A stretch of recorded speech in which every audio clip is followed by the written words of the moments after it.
تخيل معايا انك قايم من بكرة الصبح مقرر انك هتبدأ دايت ومتحمس جدا، وفجأة تلاقي نفسك بالليل قاعد قدام البيتزا وتقول لنفسك: هو انا ليه بوظت الدنيا؟ ازاي عملت كده؟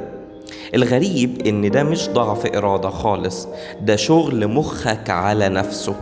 العلماء بيقولوا ان جوه دماغك في اتنين بيتخانقوا طول الوقت. واحد اسمه العقل الواعي، وده اللي بيخطط ويقولك لا احنا هنلتزم. والتاني اسمه العقل اللاواعي، وده اللي بيشتغل بالعادة والمشاعر الفورية. ولما الاتنين بيدخلوا في مواجهة مع بعض، اللاوعي بيكسب 80% من الحالات والمواجهات بينهم وبين بعض. ليه بقى؟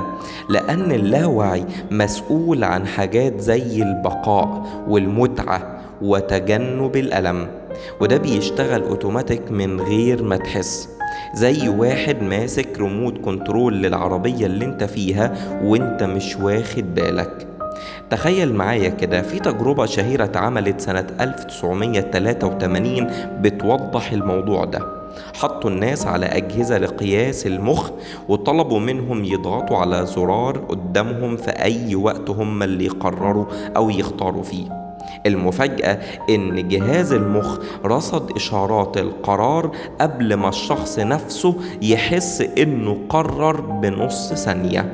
يعني مخك بيقرر الأول وإنت بتحس إنك قررت بعده.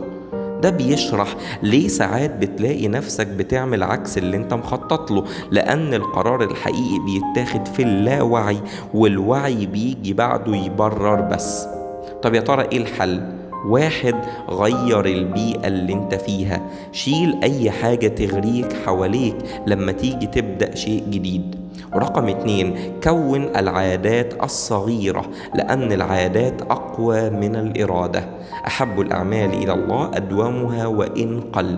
ابدأ بأقل شيء، ما ترهقش نفسك في البداية. ورقم ثلاثة: اربط الفعل بهدف أكبر. مخك بيحب المعنى مش الأوامر. والمرة اللي جاية لما تلاقي نفسك بتعمل حاجة عكس اللي انت مخطط له، افتكر ان المعركة مش بينك وبين نفسك، ده بين اتنين جواك. والسؤال هو: انت هتعرف تدرب مين فيهم اكتر عشان تكسب في المرة القادمة؟